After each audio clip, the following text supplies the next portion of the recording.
À l'ordre adopté le lundi 20 novembre 2017, j'invite les représentants de tous les partis en Chambre de passer à des déclarations. Le très honorable Premier ministre.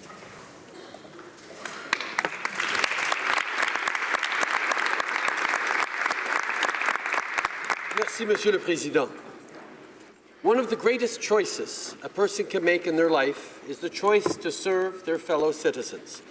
Maybe it's in government, in the military, or in a police force. In whatever capacity one serves, dedicating your life to making Canada, and indeed the world, a better place is a calling of the highest order. Now imagine, if you will, being told that the very country you would willingly lay down your life to defend doesn't want you, doesn't accept you, sees you as defective, sees you as a threat to our national security. Not because you can't do the job, or because you lack patriotism or courage. No, but because of who you are as a person, and because of who your sexual partners are. Now imagine, Mr. Speaker, being subjected to laws, policies, and hiring practices that label you as different, as less than. Imagine having to fight for the basic rights that your peers enjoy over and over again. And imagine being criminalized for who you are. This is the truth for many of the Canadians present in the gallery today, and many more listening across the country. This is the devastating story of people who were branded criminals by the government, people who lost their livelihoods and, in some cases, their lives. These aren't distant practices of governments long forgotten. These happened systematically in Canada with a timeline more recent than any of us would like to admit. Mr. Speaker, today we acknowledge an often overlooked part of Canada's history. Today, we finally talk about Canada's role in the systemic oppression, criminalization, and violence against the lesbian, gay, bisexual, transgender, queer, and two-spirit communities. And it is my hope that in talking about these injustices, in vowing to never repeat them, and acting to right these wrongs, we can begin to heal.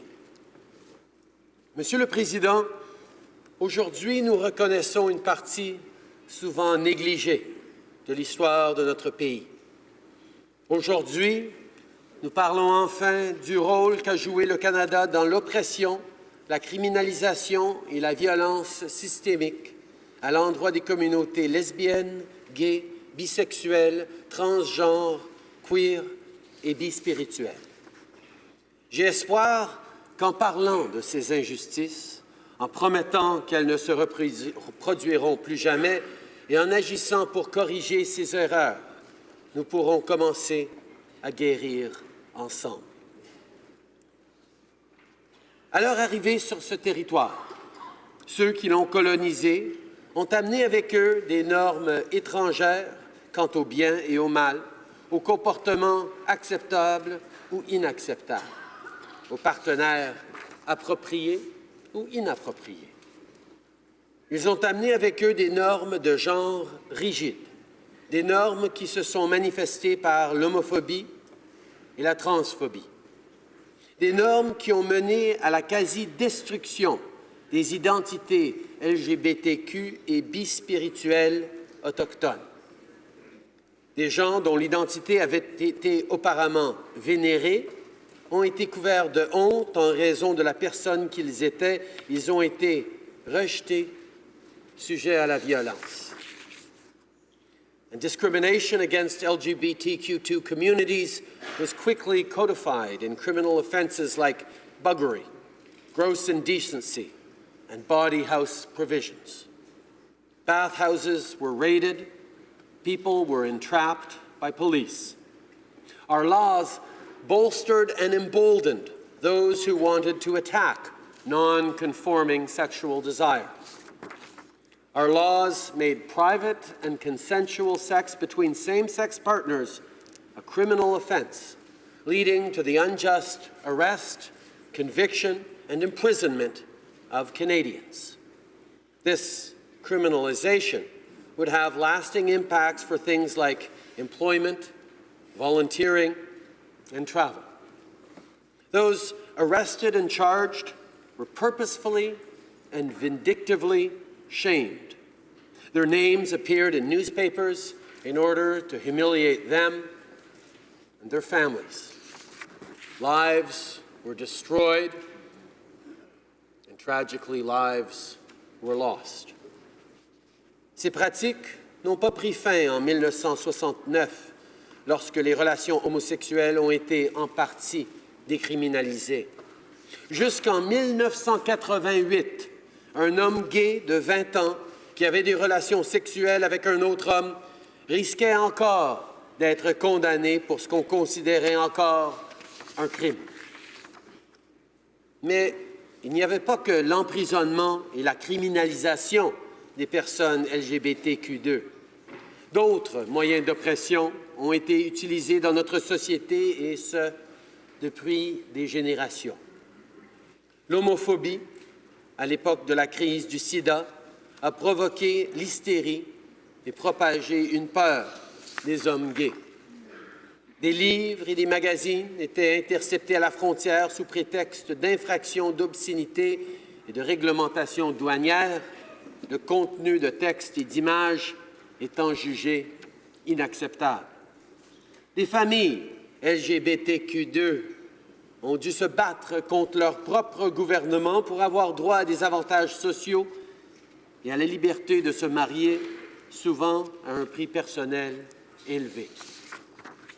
Over our history, laws, policies enacted by the government led to the legitimization of much more than inequality. They legitimized hatred and violence and brought shame to those targeted. While we may view modern Canada as a forward-thinking, progressive nation, we can't forget our past. The state orchestrated a culture of stigma and fear around LGBTQ2 communities, and in doing so, destroyed people's lives. Mr. Speaker, a purge that lasted decades will forever remain a tragic act of discrimination suffered by Canadian citizens at the hands of their own government. From the 1950s to the early 1990s, the Government of Canada exercised its authority in a cruel and unjust manner, undertaking a campaign of oppression against members and suspected members of the LGBTQ2 communities. The goal was to identify these workers throughout the public service, including the Foreign Service, the military, and the RCMP, and persecute them. You see, the thinking of the day was that all non-heterosexual Canadians would automatically be at increased risk of blackmail by our adversaries due to what was called character weakness. This thinking was prejudiced and flawed. And sadly, what resulted is nothing short of a witch hunt. The public service, the military, and the RCMP spied on their own people inside and outside of workplaces. During this time, the federal government even dedicated funding to an absurd device known as the fruit machine, a failed technology that was supposed to measure homosexual attraction. Canadians were monitored for anything that could be construed as homosexual behavior, with community groups, bars, parks, and even people's homes under constant watch.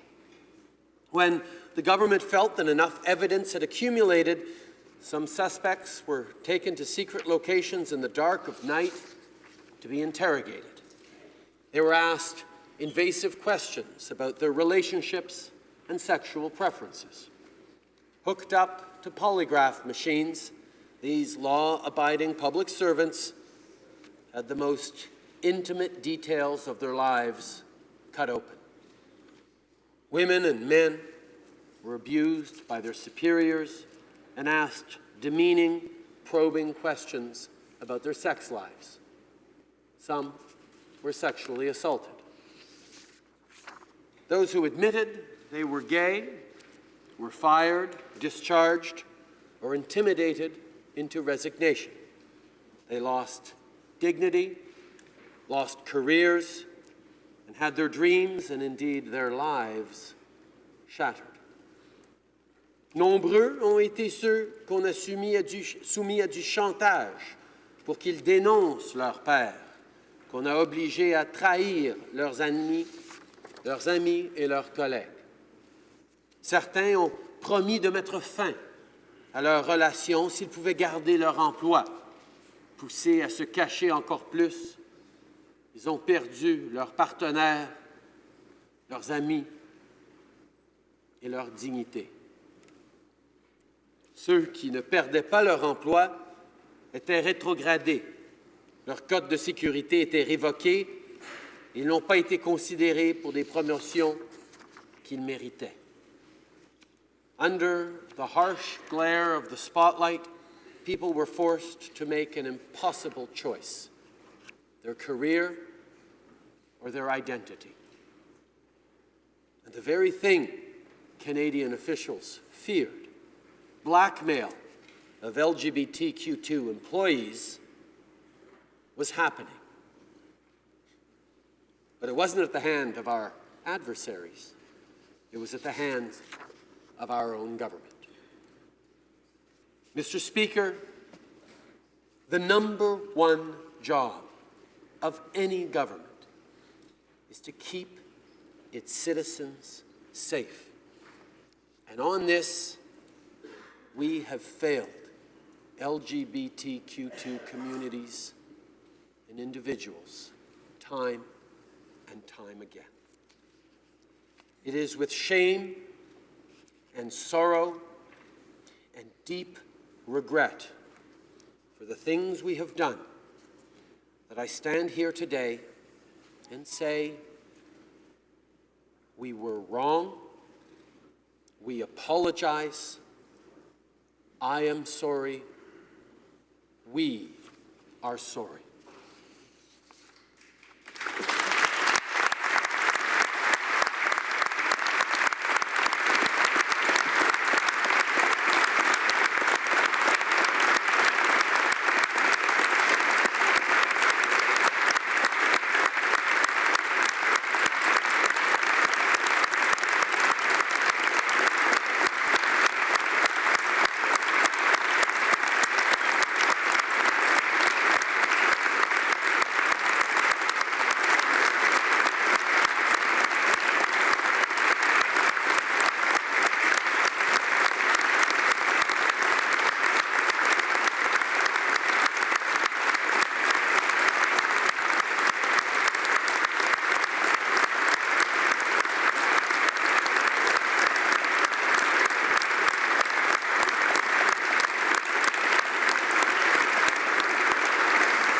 For state-sponsored systemic oppression and rejection, we are sorry.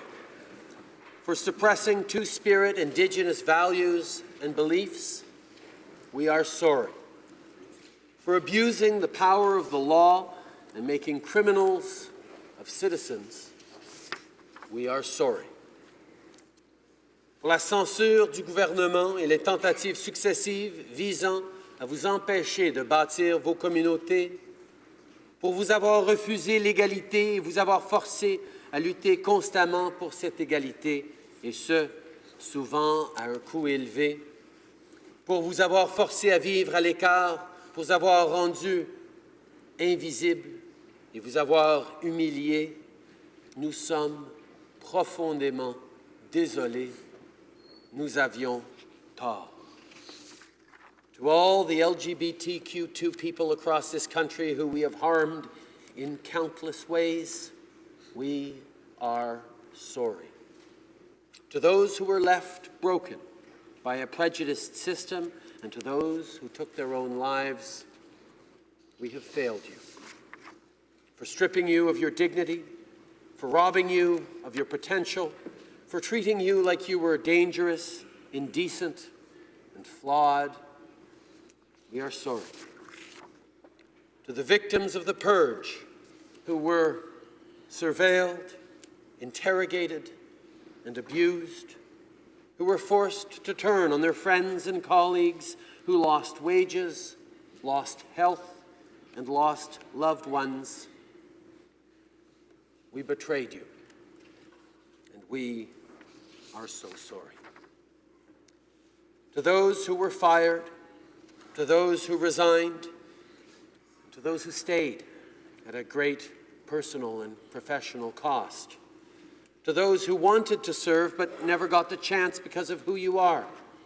You should have been permitted to serve your country, and you were stripped of that option. We are sorry. We were wrong.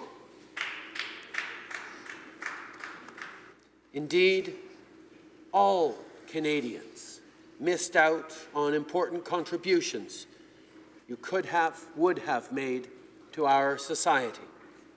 You were not bad soldiers, sailors, airmen and women. You were not predators, and you were not criminals. You served your country with integrity and courage. You are professionals. You are patriots, and above all, you are innocent. And for all your suffering, you deserve justice. You deserve peace. It is our collective shame that you were so mistreated. And it is our collective shame that this apology took so long. Many who suffered are no longer alive to hear these words, and for that,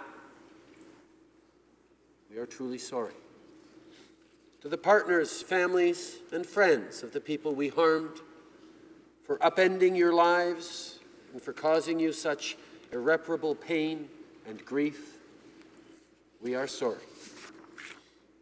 En présentant ces excuses pour nos erreurs douloureuses, nous devons aussi remercier ceux qui ont fait entendre leur voix, aux gens qui ont résisté lorsque c'était impopulaire et même dangereux de le faire, à des gens de partout au pays, de tous les horizons et de toutes les allégeances politiques. Nous vous exprimons notre admiration pour votre courage et nous vous remercions.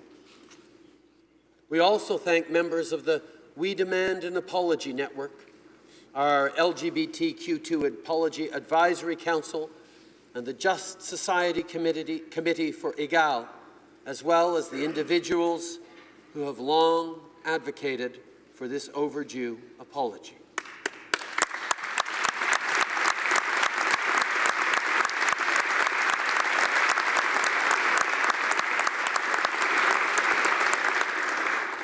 Grâce à eux, nous avons compris que nous ne pouvions pas tout simplement oublier ce chapitre de notre histoire. On ne rendrait service ni à la communauté ni à l'ensemble des Canadiens en effaçant cette triste histoire. Nous allons travailler avec le milieu universitaire et les intervenants pour veiller à ce que cette histoire soit connue et accessible au grand public. We must remember, and we will remember. We will honor and memorialize the legacy of those who fought before us in the face of unbearable hatred and danger. Mr. Speaker, it is my hope that we will look back on today as a turning point, but there is still much more work to do ahead of us. Discrimination against LGBTQ2 communities is not a moment in time, but an ongoing, centuries-old campaign.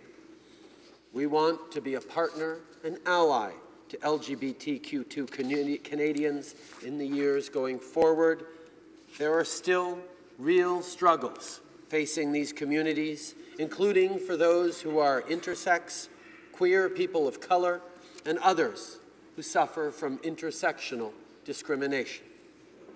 Transgender Canadians are subjected to discrimination, violence, and aggression at alarming rates. In fact, trans people didn't even have explicit protection under federal human rights legislation until this year. Les problèmes de santé mentale et les suicides sont plus fréquents chez les jeunes des communautés LGBTQ2 à cause de la discrimination et du harcèlement dont ils sont victimes, et le taux d'itinérance parmi ces jeunes est stupéfiant. Il reste du travail à faire au niveau des dons de sang et d'organes et de la criminalisation de la non-divulgation du VIH. Le gouvernement doit continuer à travailler avec ses partenaires pour améliorer les politiques et les programmes. Cela dit, des changements importants et significatifs sont en vue. L'abrogation de l'article 159 du Code criminel fait son chemin à la Chambre des communes. And Mr. Speaker, I am proud to say that earlier today in this House, we tabled the Expungement of Historically Unjust Convictions Act.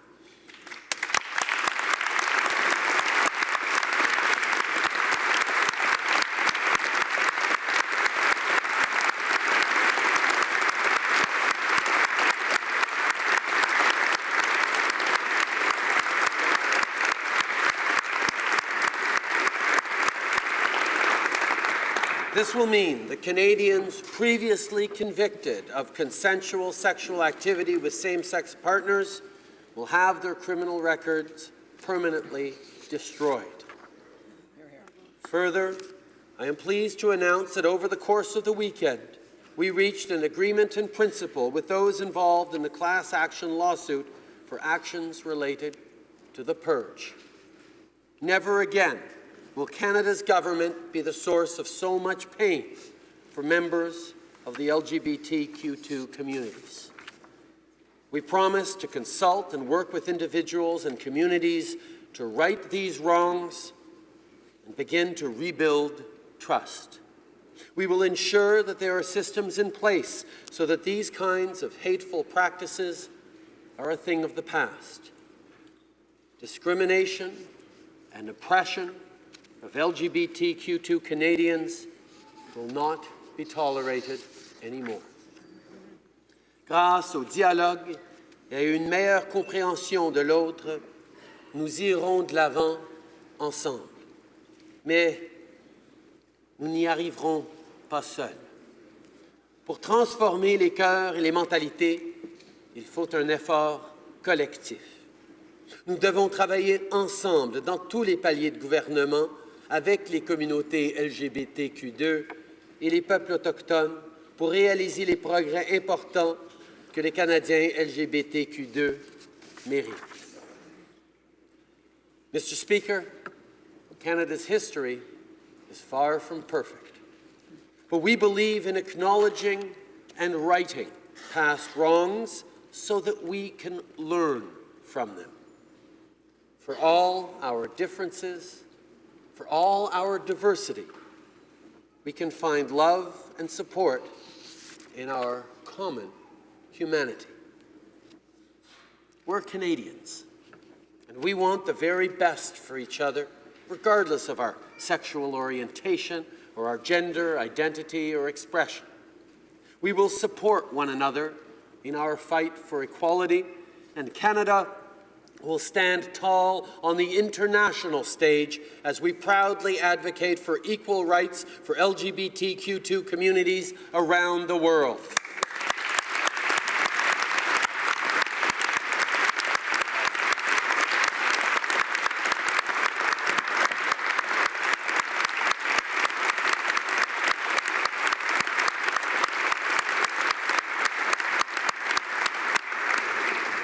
To the kids who are listening at home and who fear rejection because of their sexual orientation or their gender identity and expression, and to those who are nervous and scared, but also excited about what their future might hold.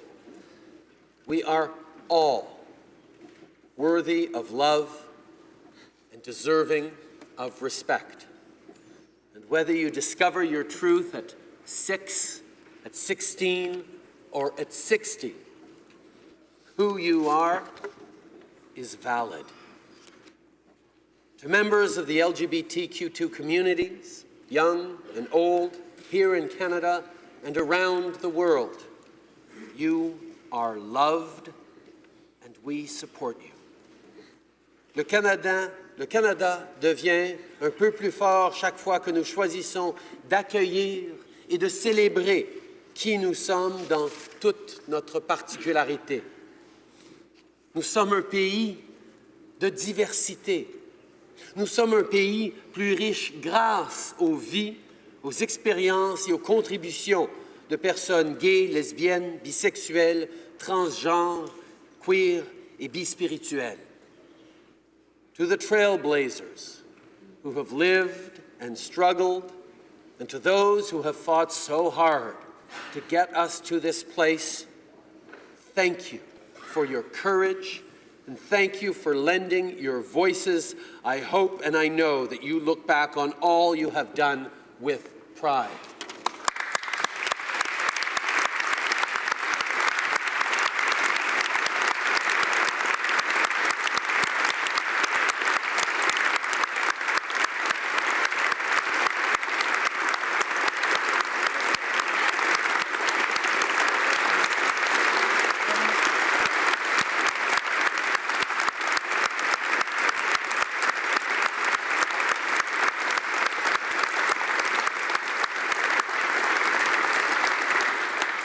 It is because of your courage that we are here today together, reminding ourselves and each other that we can and must do better.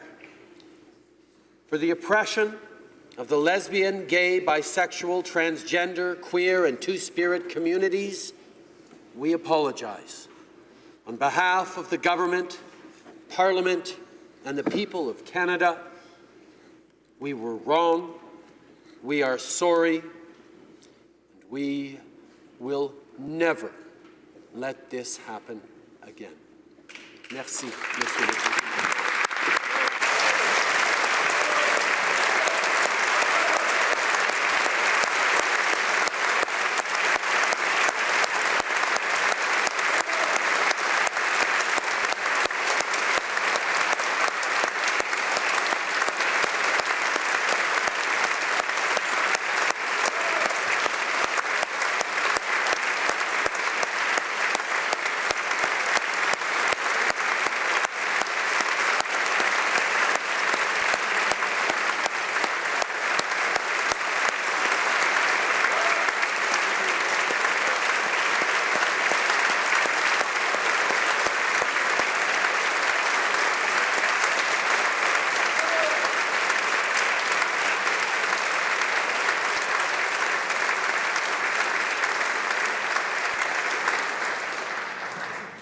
The Honourable Leader of the Opposition.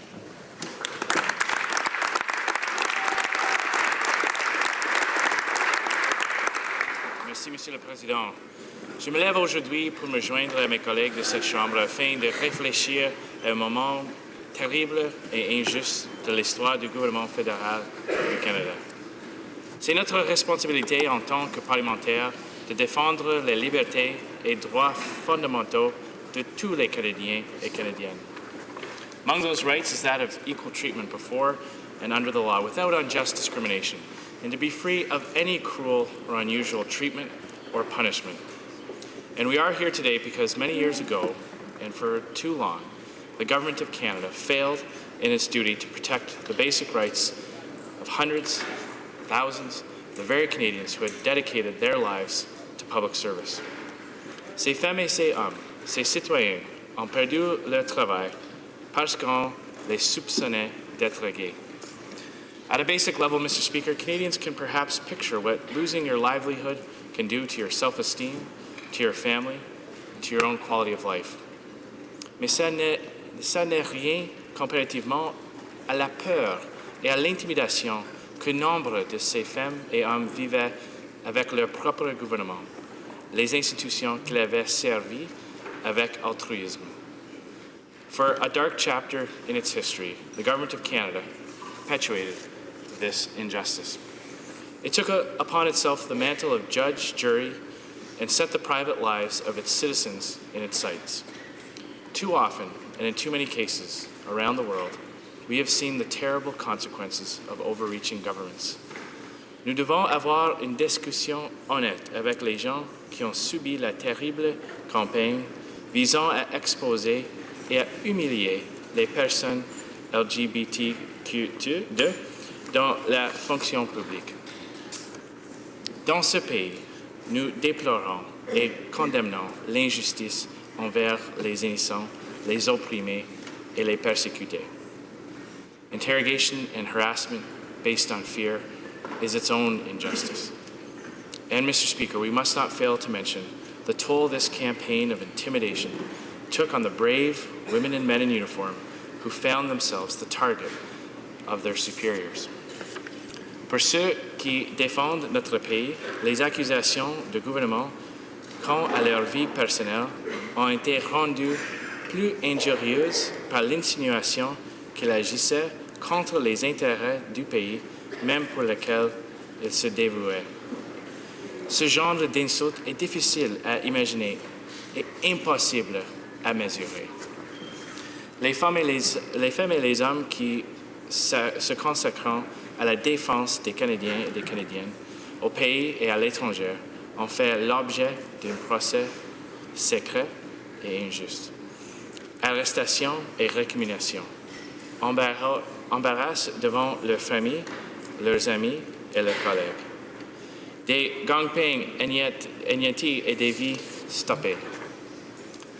Je crois fermement que nous devons reconnaître que ce pays ne fait que s'améliorer. Hard work has been done over generations to ensure Canada remains a champion of justice, human rights, and liberty.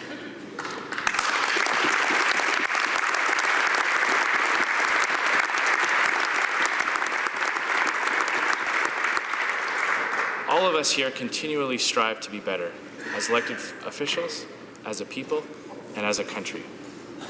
Monsieur le Président, les conservateurs croient profondément à ces principes.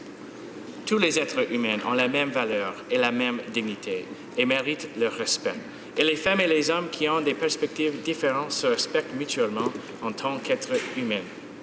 The government cannot, the government must not deny the dignity or freedom of those citizens that seek to make Canada a better place. How you treat your fellow Canadians, how you work every single day to make this country stronger, how you give of yourself to your families, to your communities, and to your loved ones. Those are the true measures of one's love for Canada. Les excuses d'aujourd'hui doivent être une occasion pour nous tous de nous réengager envers la défense des droits de la personne, non seulement ici au pays, mais dans le monde entier. Il y a trop de pays dans le monde qui, à ce jour, adoptent des politiques méprisables, officialisant le harcèlement des gays et des lesbiennes. Trop souvent, les conséquences ne sont pas seulement le congédiement et la honte publique, mais la torture et la mort. Canada is better than that. We must do more to stand up for the LGBTQ2 community in places like Iran and Russia and other countries where they are the target of brutal violence. And I am personally proud of the work done by the previous government to prioritize these and other refugee groups who are particularly vulnerable. Nous avons tout le devoir ici aujourd'hui d'assurer que le Canada est meilleur pour tout le monde, peu importe qui vous êtes. Et pour ceux et celles qui ont dû quitter la carrière qu'ils avaient mise des années à bâtir, et ceux et celles qui ont été rejetés sans pouvoir se prononcer, nous espérons que les excuses d'aujourd'hui offrent une certaine justice. It cannot undo the wrongdoing and pain they have endured. But it is another important step toward leaving the next generation a parliament that more fully embraces its duty to protect the rights and freedoms of every person it was built to serve. Thank you, Mr. Speaker.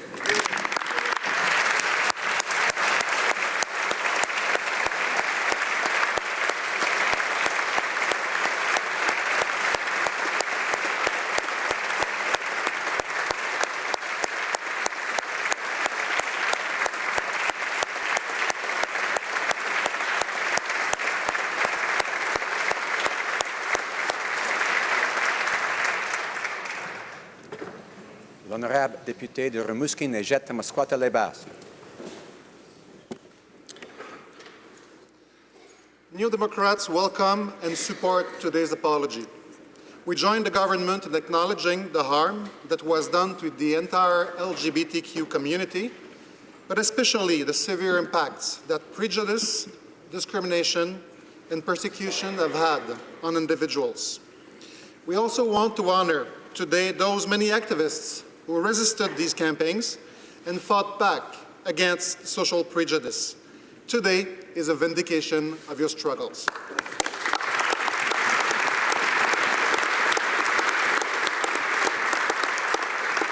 Il est plus que temps de reconnaître que la carrière et la vie de plusieurs milliers de Canadiens ont été ruinés, pas seulement par la discrimination, l'homophobie et la transphobie endémique du passé, mais aussi par des politiques et des campagnes gouvernementales qui montraient du doigt des membres de la communauté LGBTQ afin de les persécuter. Ça pouvait prendre plusieurs formes. Il y a eu d'innombrables poursuites criminelles pour des activités homosexuelles consensuelles. Des unités spéciales ont été mises sur pied dans les forces canadiennes pour débusquer les membres gays et lesbiennes et de les pousser à quitter les forces, soit en les forçant à démissionner, soit en offrant une libération honorable pour leur coopération, ou encore en imposant à ceux et celles qui étaient traqués diverses formes de mentions moins qu'honorables. Il y avait même un comité secret de hauts fonctionnaires et d'agents de la GRC établi à Ottawa, qui se réunissaient parfois sur une base hebdomadaire pour mener une campagne de licenciement de la fonction publique et de la GRC. Despite the fact that consensual same-sex activity had been legalized in 1969 with the support of both Liberals and the NDP, these government activities targeting the LGBTQ community continued well into the 90s. Anyone who doubts the relentlessness of these campaigns have only to read Gary Kinsman's book, The Canadian War on Queers, for the proof that these campaigns had devastating consequences. Careers cut short, family and social lives ruined because of the impacts of being outed as a result of the firings or arrests. But as time went on, members of the LGBTQ community began to resist. Long-serving New Democrat Member of Parliament Sven Robinson worked tirelessly for change as the first, and for many years the only, openly gay Member of Parliament in the House of Commons.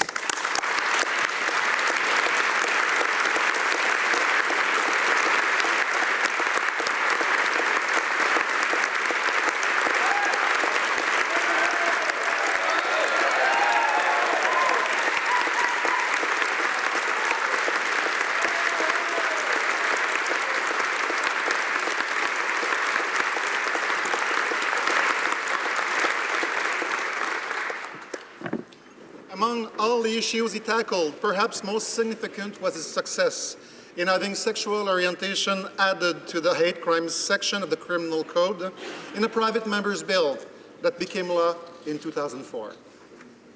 Let's also remember that James Egan and John Nesbitt fought in the courts for recognition of equal spousal pension rights and won when sexual orientation was added to the Charter of Rights and Freedoms as a prohibited ground for discrimination by the Supreme Court in 1995.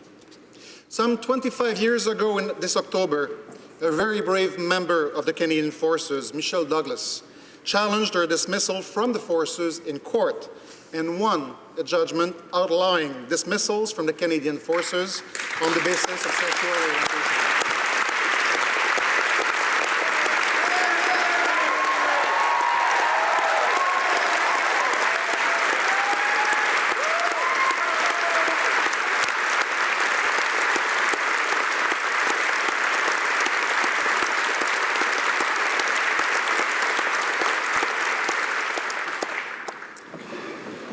This apology, nearly 25 years after the end of the discharges from the military and firings from the public service, and 50 years after the legalization of same-sex activity, comes none too soon for those who were its victims.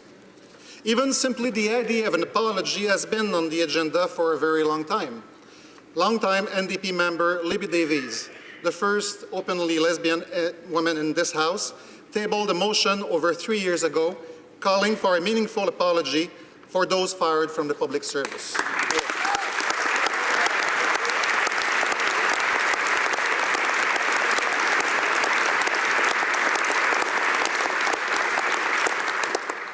Today, we should also acknowledge the work of those who helped make this apology possible, especially the Advisory Council who worked with the government to get this apology before us today, as well as the activists from We Demand an Apology Network and Egal's Just Society Committee, who not only made the case for justice, but kept up the pressure on government to act.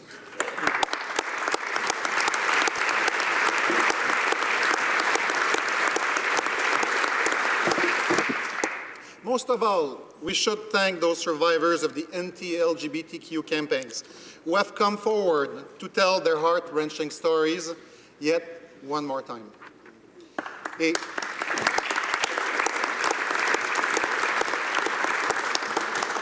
Et oui, les excuses sont en soi une forme de justice. Les néo-démocrates sont heureux que celle-ci ait été prononcée par le premier ministre aujourd'hui et consignée dans le compte-rendu de la Chambre des communes. Et oui, les néo-démocrates avaient peur qu'il n'y ait que des excuses aujourd'hui, sans référence aucune à des mesures de réparation.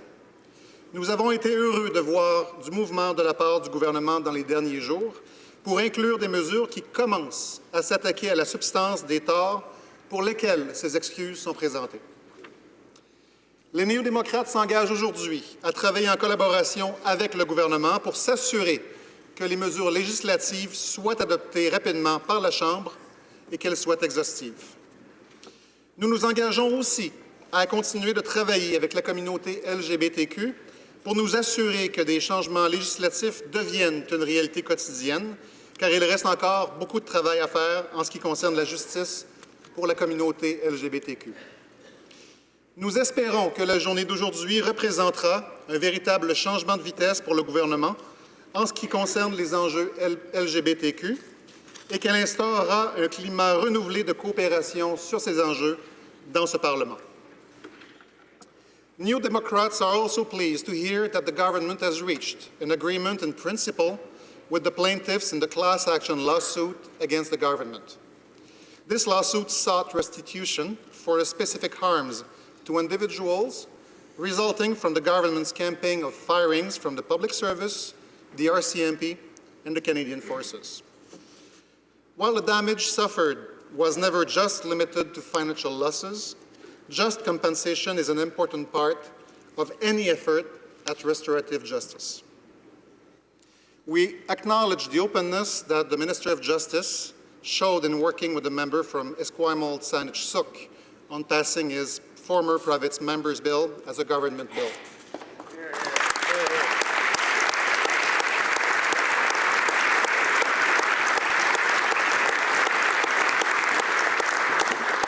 Yet there is still much to do in order to change government policies and practices so they honor the new legislated right to be free from discrimination on the basis of gender identity or expression. Let's get to work, starting today with transgender and gender variant Canadians implementing Bill C-16.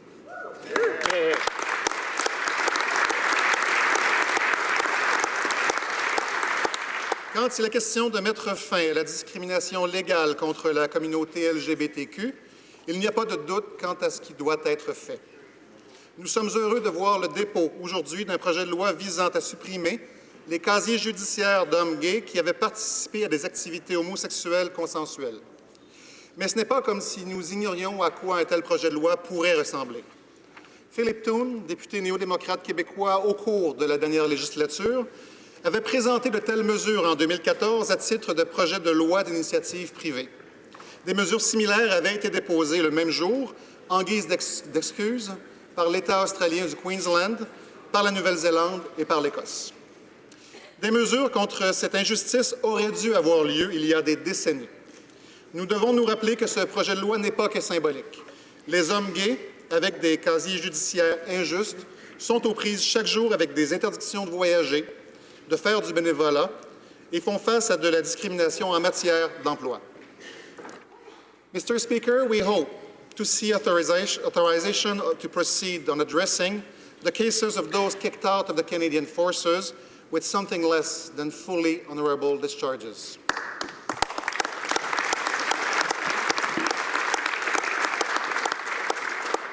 After all, more than a year ago, the National Defence Committee unanimously approved a motion from the member from Esquimalt Saanich-Sooke calling on the Minister of Defence to authorize the military ombudsman to begin revising service records of those who were driven out of the Canadian Forces based on who they loved.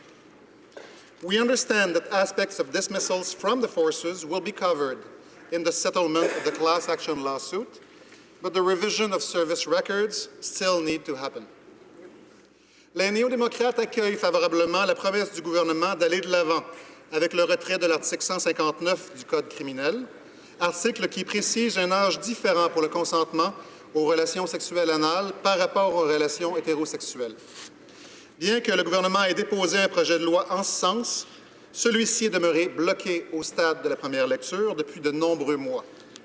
Et pourtant, un tel projet de loi avait déjà été déposé à la Chambre lors de la dernière législature en 2014 par l'ancien député néo-démocrate Craig Scott.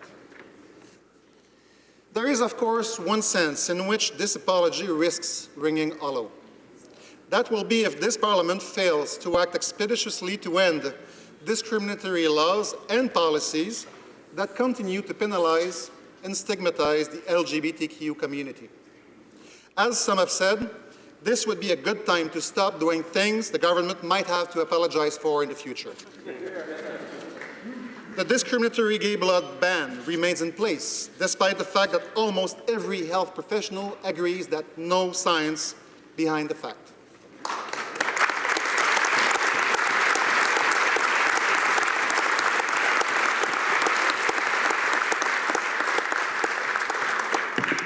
This is, Mr. Speaker, a policy which not only stigmatizes gay men, but also continues to restrict the supply of blood and organs at a time when the need is so great. Monsieur le Président, les membres de la communauté LGBTQ ont attendu des décennies pour que notre gouvernement reconnaisse la nature systémique des injustices commises contre leur communauté. Aujourd'hui est donc une journée significative, marquée par des excuses présentées au nom de tous les Canadiens et par l'engagement du gouvernement à commencer à réparer ces torts. Ce que nous avons reconnu aujourd'hui, c'est que les injustices commises contre les Canadiens gays, lesbiennes, bisexuels et transgenres ont été à la fois flagrantes et systématiques de la part du gouvernement. But New Democrats hope that today will mark more than simply turning the page on this regrettable part of our history. Instead, this apology should be the springboard for action both here in Parliament and in Canadian society. We must begin by removing the last vestiges of institutional discrimination against lesbian, gay, bisexual, intersex, and transgender Canadians. But we must also eradicate the prejudice that lives in our communities and affects our siblings, our children, parents, friends, and neighbors. From Sven Robinson to Libby Davies to the members from Esquimalt, Saanich-Sooke, and Saskatoon West, and so many more, the NDP consistently stood with the LGBTQ community and followed their lead on these vital civil rights issues. It is our hope, Mr. Speaker, that all Canadians take today as an opportunity to move forward and continue to build the inclusive, accepting country that we all know we can be. Thank you. Bravo.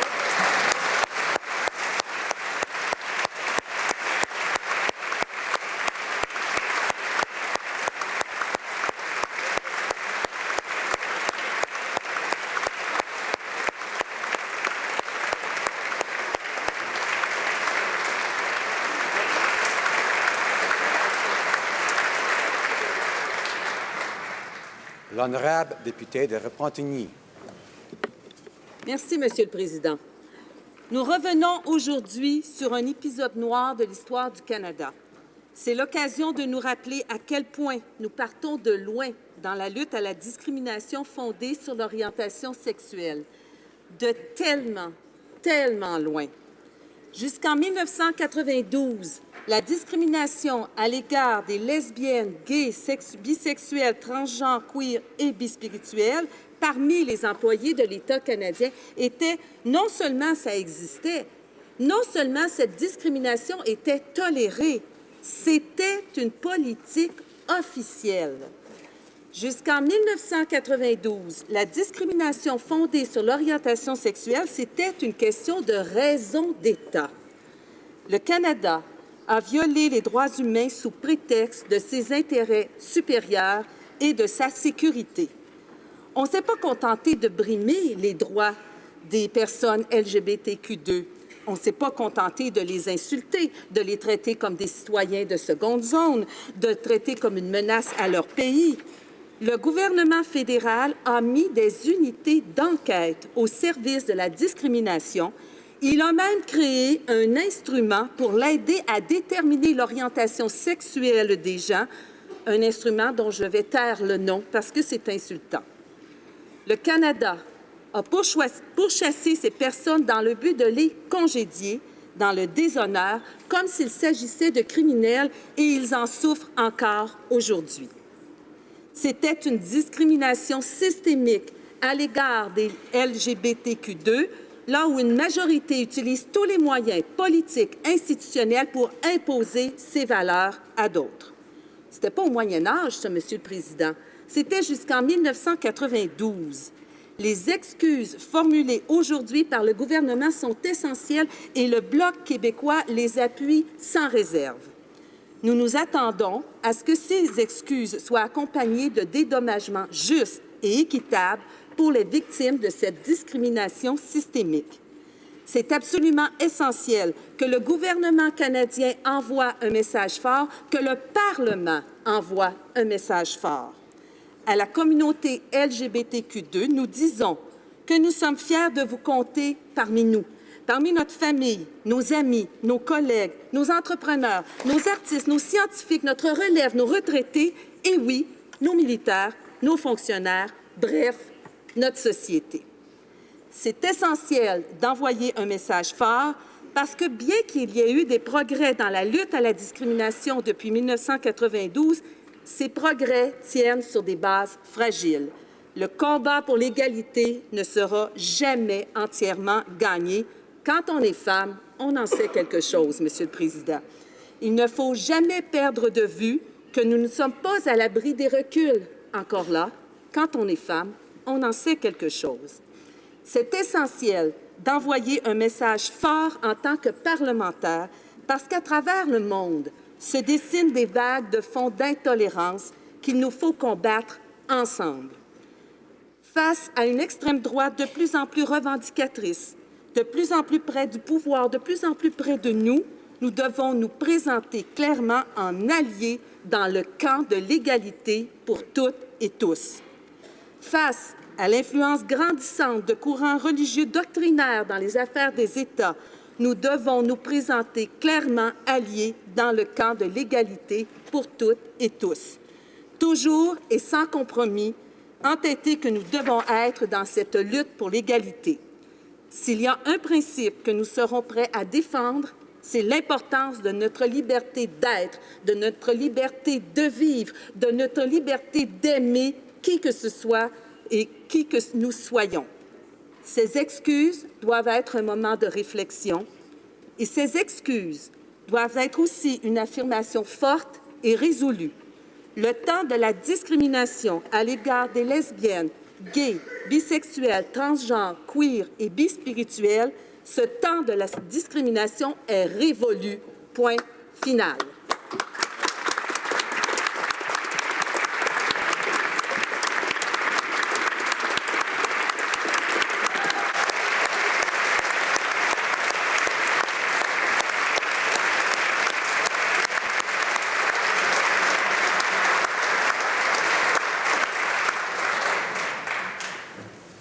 L'honorable député de Saanich Gulf Islands. Oui, merci, Monsieur le Président. Quel excellent discours de mon ami la députée de Repentigny et tous les autres chefs et représentatifs des partis ici. C'est un honneur pour moi aussi de prendre la parole pour parler aujourd'hui et dire un grand merci à notre Premier ministre pour les excuses officielles aujourd'hui. C'est un long temps, mais enfin le jour est arrivé pour les excuses officielles et en plein cœur. This is an important day, and I thank the Prime Minister, the Government of Canada, Member of Parliament for Edmonton Centre, Member of Parliament for Esquimalt Saanich-Sooke, and all those who've gone before, like Libby Davies, like Stan Robinson, all of those in this place who've recognized that there has been a historic injustice and one that touched all aspects of the lives of our friends, brothers, sisters, parents, cousins. Throughout this society, people have suffered. The trailblazers, and we know them, those who first achieved equal marriage, the first couple, same-sex couple to marry in British Columbia, my friends Tom Graff and Anthony Porcino, my friends and constituents Robin Roberts and Diana Denny, who their fight was so deeply personal, so difficult, to be told they can't marry, raise their children together. But today's apology focuses on something in some ways even more brutal, no less personal, but to drum people out of the jobs they've earned because of their partners, because of the people they love.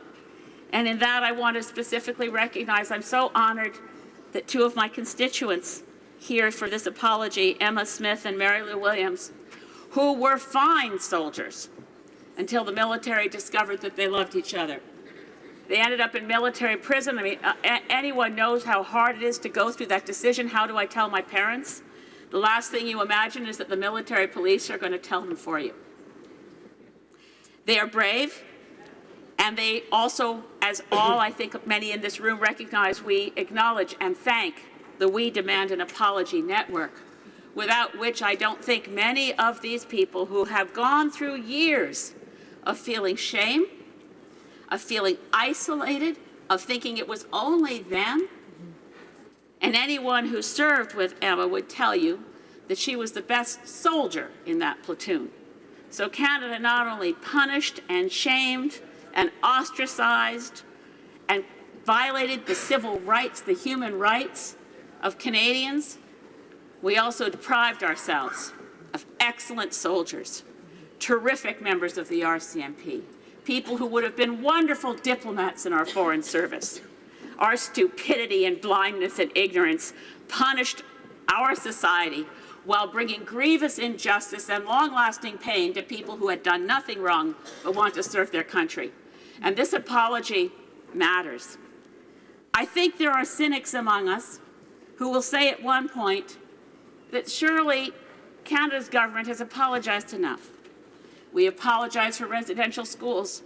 We apologize for the Komagatu Maru. We apologize, we probably will still apologize for turning the St. Louis around in Halifax Harbor. We apologize now to the LGBTQ community. And somehow, someone might think, do apologies matter? I just want to say clearly, I know they matter. They matter to the people who've suffered injustice. They matter to the families of those who've died, who never got to hear this apology. They matter to all Canadians to know that we recognize that we have wronged our fellow citizens, that we will never do it again.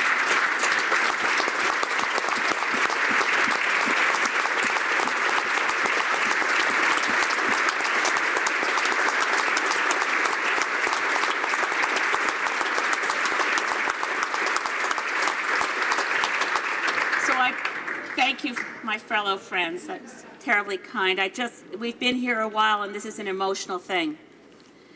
But I think it needs to be said that this is a wonderful moment for all those who are oppressed, wherever you are, whatever the reason. And I do think transgendered people, boy, do they need our support now. I lost a friend just in October. Dr. Susan Roddy took her own life. A wonderful mathematics professor at University of Brandon, Manitoba, was still suffering discrimination and injustice as a trans woman. We're not there yet. We have not righted all the wrongs. We have not eliminated all the discrimination. But we stand here today, and the quote that comes to mind from a speech from Martin Luther King, "The arc of the moral universe is long, but it bends towards justice. Thank you.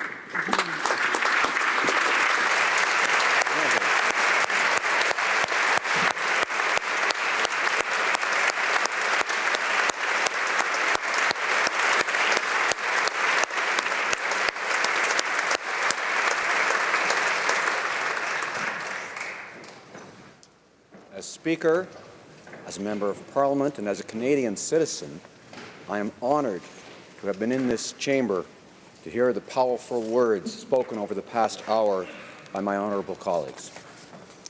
To those whom we have wronged, those to whom we have caused great suffering, whether by commission or omission, do not owe us their forgiveness.